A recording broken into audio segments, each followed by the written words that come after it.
നമസ്കാരം, ഞാൻ doctor Neethu S Jith. ഇന്നത്തെ നമ്മുടെ ചർച്ചാ വിഷയം സ്ട്രോക്ക് അഥവാ മസ്തിഷ്ക ആഘാതം എന്നുള്ളതാണ്. നമ്മുടെ മസ്തിഷ്കത്തിലെ രക്തപ്രവാഹം പെട്ടെന്ന് നിലച്ചു പോകുന്ന അവസ്ഥ മൂലം അവിടെയുള്ള കോശങ്ങൾക്ക് ഓക്സിജനും പോഷകങ്ങളും ലഭിക്കാത്ത പക്ഷം ആ കോശങ്ങൾക്ക് നശീകരണം ഉണ്ടാകുന്ന അവസ്ഥയാണ് സ്ട്രോക്ക് എന്ന് പറയുന്നത്. ഏകദേശം ഒരു മിനിറ്റിൽ 1.5 ലക്ഷത്തോളം കോശങ്ങളാണ് സ്ട്രോക്ക് വന്നാൽ നശിക്കുന്നത്. ഹൃദയാഘാതം കഴിഞ്ഞാൽ ഏറ്റവും കൂടുതൽ ആൾക്കാർ ലോകത്ത് മരണമടയുന്നത് മസ്തിഷ്ക ആഘാതത്താലാണ്. ഏതാനും വർഷങ്ങൾക്ക് മുൻപ് ഈ സ്ട്രോക്ക് എന്നുള്ളത് വാർദ്ധക്യ സഹജമായിട്ടുള്ള ഒരു ആരോഗ്യ പ്രശ്നമായിരുന്നെങ്കിൽ ഇന്ന് നമ്മുടെ ജീവിതശൈലിയിലുണ്ടായ മാറ്റങ്ങൾ കൊണ്ടും യുവാക്കളിലുള്ള ലഹരി പദാർത്ഥങ്ങളുടെ ഉപയോഗം കൊണ്ടും ഏത് പ്രായക്കാരെയും ബാധിക്കുന്നു എന്നൊരവസ്ഥയിലേക്ക് മാറിയിരിക്കുന്നു. പ്രധാനമായിട്ടും സ്ട്രോക്ക് 2 തരത്തിലാണ് സംഭവിക്കാറുള്ളത്. ഒന്ന് ഇഷ്കീമിക് സ്ട്രോക്കും, രണ്ടാമത്തേത് ഹെമറേജിക് സ്ട്രോക്കും. അതിൽ ഇഷ്കീമിക് സ്ട്രോക്കിനെ നമുക്ക് ത്രോംബോട്ടിക് സ്ട്രോക്ക് എന്നും എംബോളിക് സ്ട്രോക്ക് എന്നും വീണ്ടും 2ആയിട്ട് തിരിക്കാം. അതിൽ ത്രോംബോട്ടിക് സ്ട്രോക്ക് എന്ന് വെച്ച് കഴിഞ്ഞാൽ നമ്മുടെ തലച്ചോറിലെ രക്തധമനി കട്ട പിടിക്കുന്നത് മൂലം രക്തപ്രവാഹം തടസ്സപ്പെടുന്ന അവസ്ഥയാണ് നമുക്ക് ത്രോംബോട്ടിക് സ്ട്രോക്ക് എന്ന് പറയുന്നത്.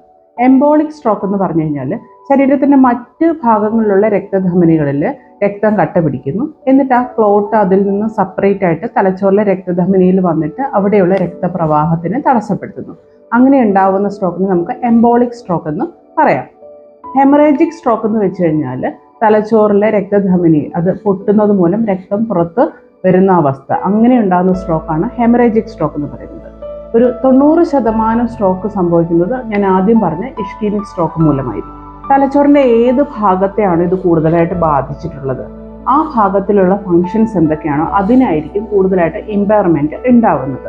നമ്മുടെ തലച്ചോറിൻ്റെ ഒരു 80% ഭാഗം എന്ന് പറയുന്നത് സെറിബ്രമാണ്. ആ സെറിബ്രത്തെ തന്നെ നമുക്ക് 2 അർദ്ധഗോളങ്ങൾ, 2 ഹെമിസ്ഫിയറായിട്ട് തരംതിരിക്കാം. റൈറ്റ് ഹെമിസ്ഫിയർ എന്നും ലെഫ്റ്റ് ഹെമിസ്ഫിയർ എന്നും. അതിൽ റൈറ്റ് ഹെമിസ്ഫിയറിനാണ് സ്ട്രോക്ക് സംഭവിക്കുന്നതെങ്കിൽ നമ്മുടെ ലെഫ്റ്റ് സൈഡിനായിരിക്കും തളർച്ച ഉണ്ടാകുന്നത്. അതിനെ നമുക്ക് ലെഫ്റ്റ് ഹെമിപ്ലീജിയ എന്ന് പറയുന്നു. അതേപോലെ തന്നെ നമ്മുടെ ലെഫ്റ്റ് ഹെമിസ്ഫിയറിലാണ് ഈ പറയുന്ന സ്ട്രോക്ക് സംഭവിച്ചാൽ റൈറ്റ് സൈഡിലായിരിക്കും നമുക്ക് തളർച്ച ഉണ്ടാകുന്നത്. അതിനെ റൈറ്റ് ഹെമിപ്ലീജിയ എന്ന പേരിലാണ് പറയുന്നത്. തലച്ചോറിലെ സെറിബ്രത്തെ നമുക്ക് 4 ലോബുകളായിട്ട് തരംതിരിക്കാം. Frontal lobe, parietal lobe, temporal lobe, occipital lobe. അതിൽ ഫ്രണ്ടൽ ലോബ് എന്ന് പറയുന്നത് നമ്മുടെ തലയുടെ മുൻഭാഗത്തായിട്ടായിരിക്കും സ്ഥിതി ചെയ്യുന്നത്. ആ ഭാഗത്തിനാണ് സ്ട്രോക്ക് സംഭവിക്കുന്നതെങ്കിൽ നമ്മുടെ ചിന്താശക്തി, സംസാരശേഷി എന്നിവയാണത് ബാധിക്കുന്നത്. രണ്ടാമതായിട്ടുള്ള പാരിറ്റൽ ലോബ് എന്ന് പറയുന്നത് ഫ്രണ്ടൽ ലോബിന് ജസ്റ്റ് പിറകിലായിട്ടുള്ളത്. ആ ഭാഗത്തിനാണ് തളർച്ച സംഭവിക്കുന്നതെങ്കിൽ നമ്മുടെ ഒരു സൈഡിൽ മരവിപ്പുണ്ടാവുകയും സ്പർശനശേഷി അല്ലെങ്കിൽ തൊട്ട് കഴിഞ്ഞാൽ അറിയായിക എന്നിവയാണ് ഉണ്ടാവാറുള്ളത്. മൂന്നാമത്തത് ടെമ്പറൽ ലോബ്. അത് നമ്മളുടെ തലയുടെ ഇരുഭാഗങ്ങളിലായി ചെവിയുടെ മുകൾ ഭാഗത്തായിട്ടാണ് ടെമ്പറൽ ലോബ് സ്ഥിതി ചെയ്യുന്നത്. ആ ഭാഗത്താണ് തളർച്ച സംഭവിക്കുന്നതെങ്കിൽ നമ്മുടെ കേൾവി ശക്തിക്ക് അത് ബാധിക്കും. അതേപോലെ തന്നെ ഓർമ്മശക്തിയെ അത് ബാധിക്കാറുണ്ട്. നാലാമത്തേത് ഓക്സിപിറ്റൽ ലോബ്. അത് നമ്മുടെ ഏറ്റവും പിറകിലായിട്ട്, തലയുടെ ഏറ്റവും പിറകിലായിട്ടായിരിക്കും നമുക്ക് സ്ഥിതി ചെയ്യുന്നത്. അവിടെയാണ് സ്ട്രോക്ക് സംഭവിക്കുന്നതെങ്കിൽ പ്രധാനമായിട്ടും നമ്മുടെ കാഴ്ചയാണ് ബാധിക്കുന്നത്. ഒന്നുകിൽ കാഴ്ച ഭാഗികമായിട്ടോ അല്ലെങ്കിൽ പൂർണ്ണമായിട്ടോ നഷ്ടപ്പെടാം. അതേപോലെ ഡബിൾ വിഷൻ, 2ആയിട്ട് കാണുക, ഇതൊക്കെയാണ് സാധാരണയായിട്ട് ഉണ്ടാകുന്ന സിംറ്റംസ്. അതേപോലെ തലച്ചോറിലെ സെറിബെല്ലം എന്ന ഭാഗത്തിനാണ് സ്ട്രോക്ക് സംഭവിക്കുന്നതിൽ പ്രധാനമായിട്ടും നമ്മുടെ ബാലൻസിനെയാണ് അത് ബാധിക്കുന്നത്. അടുത്ത ഭാഗം എന്ന് പറയുന്നത് മെയിനായിട്ടുള്ളത് ബ്രെയിൻ സ്റ്റെം എന്നുള്ളത്. അത് പോൺസ്, മിഡ് ബ്രെയിൻ, മെഡുല ഇവ ചേർന്നതാണ് ബ്രെയിൻ സ്റ്റെം എന്നുള്ളത്. നമ്മളുടെ വൈറ്റൽ ഫങ്ഷൻസിനെയാണ് ഇത് സ്വാധീനിക്കുന്നത്. അപ്പോൾ ഇതിന് ഇമ്പയർമെൻ്റ് ഉണ്ടാവണം അല്ലെങ്കിൽ സ്ട്രോക്ക് സംഭവിക്കുകയാണെന്നുണ്ടെങ്കിൽ നമുക്ക് BP അല്ലെങ്കിൽ ശ്വാസോച്ഛ്വാസം, ഹൃദയമിടിപ്പ് പോലെയുള്ള കാര്യങ്ങൾക്ക് സങ്കീർണതകൾ ഉണ്ടാവാറുണ്ട്. നമ്മളേവരും അറിഞ്ഞിരിക്കേണ്ട ഒരവസ്ഥയാണ് ട്രാൻസിയൻറ്റ് ഇഷ്കീമിക് അറ്റാക്ക് എന്നുള്ളത്. അതായത് മസ്തിഷ്കത്തിലെ രക്തപ്രവാഹം താൽക്കാലികമായിട്ട് നിലച്ചു പോവുകയോ അല്ലെങ്കിൽ രക്തം കട്ട പിടിക്കുകയോ ചെയ്യുന്ന അവസ്ഥ. ഇത് നമ്മുടെ സ്ട്രോക്കിൻ്റേതായിട്ടുള്ള ലക്ഷണങ്ങളൊക്കെ കാണിക്കുമെങ്കിൽ പോലും ഏകദേശം 1 മണിക്കൂറിന് ശേഷം രോഗി പൂർവ്വസ്ഥിതിയിലേക്ക്, അതായത് നാഡീ ലക്ഷണങ്ങളൊക്കെ അപ്രത്യക്ഷമായിട്ട് കാണാറുണ്ട്.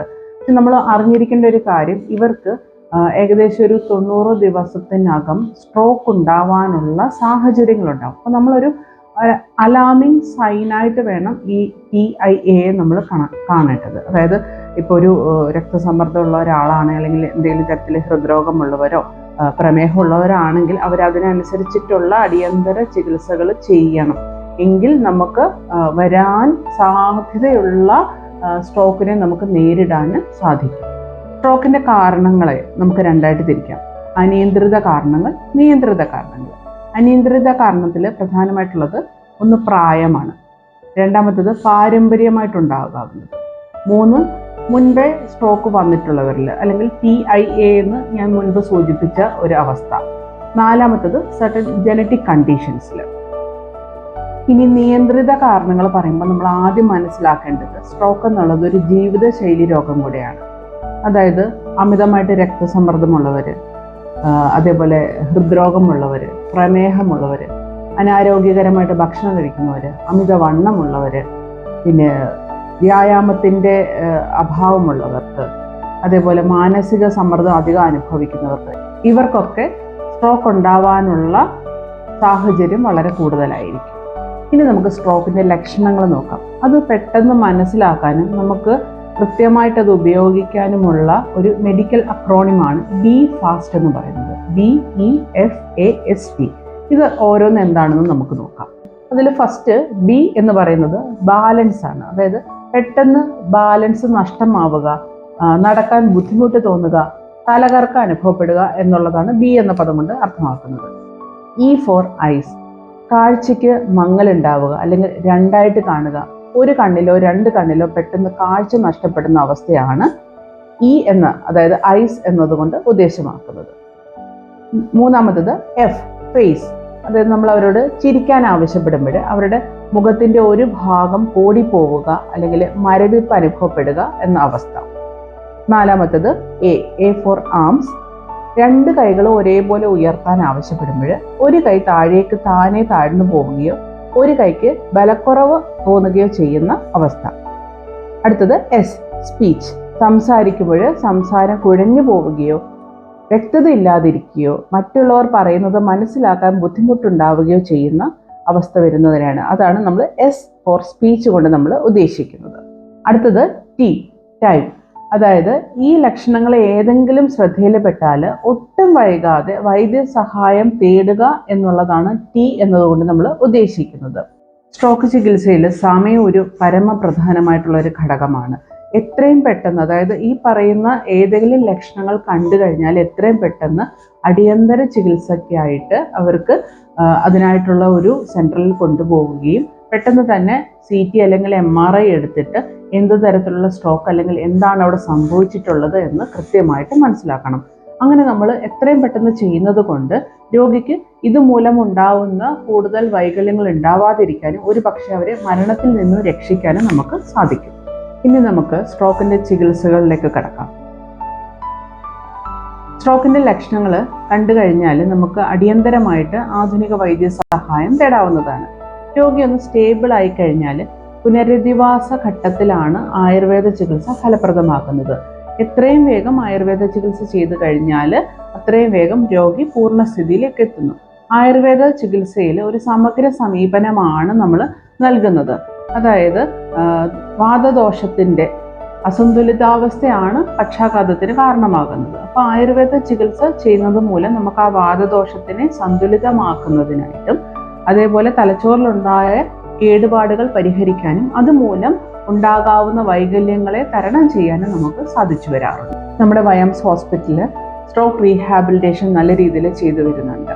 അപ്പോൾ അതിൽ നമ്മൾ പേഷ്യൻറ്റിൻ്റെ കണ്ടീഷൻ നമ്മൾ നോക്കിയതിന് ശേഷം അവർക്ക് അതിനനുസരിച്ചിട്ടുള്ള കസ്റ്റമൈസ്ഡ് മെഡിസിൻസും അതേപോലെ തന്നെ പഞ്ചകർമ്മ ട്രീറ്റ്മെൻറ്റ്സും ചെയ്തു വരുന്നുണ്ട്. പഞ്ചകർമ്മ ട്രീറ്റ്മെൻറ്റ് ചെയ്യുമ്പോൾ നമ്മൾ അതിന് മുന്നോടിയായിട്ട് പ്രധാന കർമ്മങ്ങൾ ചെയ്യുന്നതിന് മുൻപുള്ള പൂർവ്വകർമ്മങ്ങൾ, അതായത് രൂക്ഷണം, സ്നേഹനം, സ്വേദനം ഒക്കെ ചെയ്തുകൊണ്ട് നമ്മൾ പേഷ്യൻസിനുള്ള പ്രധാന ചികിത്സകൾ, വസ്തു ചികിത്സ, നസ്യം, അതേപോലെ തന്നെ വിരേചനം ചെയ്യേണ്ട അവസ്ഥയിൽ വിരേചനം ചെയ്യുന്നുണ്ട്. പിന്നെ ശിരോധാര, ശിരോവസ്തി, തളം പിച്ചു, ക്ഷീരധൂമം എന്നിവ പേഷ്യൻറ്റിൻ്റെ കണ്ടീഷൻ നോക്കിയിട്ട് നമ്മളത് കൃത്യമായിട്ട് അത് ചെയ്തു വരുന്നുണ്ട്. ഈ ആയുർവേദ പഞ്ചകർമ്മ ചികിത്സയോടൊപ്പം തന്നെ നമ്മൾ ഫിസിയോതെറാപ്പി, സൈക്കോളജി കൗൺസിലിംഗ്, സ്പീച്ച് തെറാപ്പിയൊക്കെ പേഷ്യൻറ്റിൻ്റെ കണ്ടീഷൻ അനുസരിച്ച് പ്രൊവൈഡ് ചെയ്യുന്നുണ്ട്. അതായത് ഒരു റീഹാബിലിറ്റേഷൻ മോഡിൽ നമ്മൾ ചെയ്തു വരുമ്പോൾ ഫിസിയോതെറാപ്പി വളരെയധികം സഹായിക്കുന്നുണ്ട്. ഇങ്ങനെയുള്ള പേഷ്യൻസിൽ അവർക്ക് നടക്കാനുള്ള ബുദ്ധിമുട്ട്, ബാലൻസിൻ്റെ ഇഷ്യൂസ് ഉണ്ടാവാം, അല്ലെങ്കിൽ മസിൽസ് കൂടുതൽ റിജിഡ് ആവുന്ന അവസ്ഥയിലൊക്കെ ഫിസിയോതെറാപ്പി നല്ല രീതിയിൽ സഹായിച്ചു വരുന്നുണ്ട്. അതേപോലെ തന്നെ സ്പീച്ച് തെറാപ്പി പേഷ്യൻസിന് നമ്മൾ കാണാറുണ്ട്.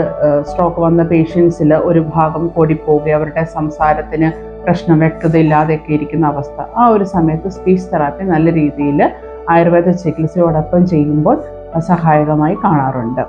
അതേപോലെ ഒരു പെട്ടെന്നുണ്ടാവുന്ന ഒരു പ്രശ്നം മൂലമായിരിക്കാം സ്ട്രോക്ക് ഉണ്ടാവുന്നത്. അപ്പോൾ അതുമൂലം ഉണ്ടാകുന്ന മാനസിക സമ്മർദ്ദം വളരെയാണ്. അതിനായിട്ട് നമ്മൾ ഒരു ക്ലിനിക്കൽ സൈക്കോളജിസ്റ്റിൻ്റെ സേവനം കൂടെ പേഷ്യൻസിന് നൽകുന്നുണ്ട്. അടുത്തതായിട്ട് നമുക്ക് സ്ട്രോക്ക് വന്നവർക്കും ഇനി വരാനുള്ള സാഹചര്യമുള്ളവർക്കും അതിനെ എങ്ങനെ പ്രതിരോധിക്കാം എന്നുള്ളതാണ് നോക്കുന്നത്. ഒന്നാമതായി ജീവിതശൈലിയിൽ മാറ്റം വരുത്തുക എന്നുള്ളത്. അതായത് അമിതമായിട്ടുള്ള രക്തസമ്മർദ്ദം, പ്രമേഹം, ഹൃദ്രോഗം എന്നിവ ഉള്ളവർ അതിനനുസരിച്ചിട്ടുള്ള ശാസ്ത്രീയമായിട്ടുള്ള ചികിത്സകൾ തേടി അത് നിയന്ത്രിക്കേണ്ടതാണ്. അടുത്തതായി കൃത്യമായിട്ട് വ്യായാമം ചെയ്യുക എന്നുള്ളത്. വേഗത്തിലുള്ള നടത്തം, സൈക്ലിംഗ്, വിവിധ തരത്തിലുള്ള കളികൾ, നീന്തൽ, നൃത്തം, അതുപോലെ ജിം ട്രെയിനിങ്, ഇവയൊക്കെ ചെയ്യുന്നത് വളരെയധികം സഹായിക്കും. അടുത്ത പോയിന്റ് അനാരോഗ്യകരമായിട്ടുള്ള ഭക്ഷണം നിയന്ത്രിക്കുക എന്നുള്ളത്. അതായത് അമിതമായിട്ടുള്ള എണ്ണ, കൊഴുപ്പ്, ഉപ്പ്, മധുരം തുടങ്ങിയവ, അല്ലെങ്കിൽ അന്നജം കൂടിയ ഭക്ഷണം, കൊഴുപ്പേറിയ മാംസം, ഇവയൊക്കെ കഴിക്കുന്നത് നിയന്ത്രിക്കുക എന്നുള്ളത്. അതേപോലെ രക്തസമ്മർദ്ദം നിയന്ത്രിക്കാൻ ഉപ്പിൻ്റെ ഉപയോഗം ദിവസം ഒരു 5 ഗ്രാമിലെങ്കിലും കുറവായിട്ട് കഴിക്കാൻ ശ്രദ്ധിക്കുക. പോഷകാഹാരങ്ങൾ കഴിക്കുക എന്നുള്ളതാണ് അടുത്ത പോയിന്റ്. അതായത് ആൻറ്റി ഓക്സിഡൻസ് ആയിട്ടുള്ള പഴങ്ങൾ, പച്ചക്കറികൾ, ഇലക്കറികൾ, മത്സ്യം അല്ലെങ്കിൽ തവിട് അടങ്ങിയിട്ടുള്ള മുഴുധാന്യങ്ങൾ, മുട്ട, ഇവയൊക്കെ ഭക്ഷണത്തിൽ ഉൾപ്പെടുത്തുക എന്നുള്ളത്. പിന്നെ അമിതവണ്ണം, കുടവയറൊക്കെ ഉള്ളവർ അത് കുറയ്ക്കുക. ലഹരി പദാർത്ഥങ്ങളുടെ ഉപയോഗം നിർത്തുക എന്നുള്ളതാണ് പരമപ്രധാനമായിട്ടുള്ള ഒരു ഘടകം.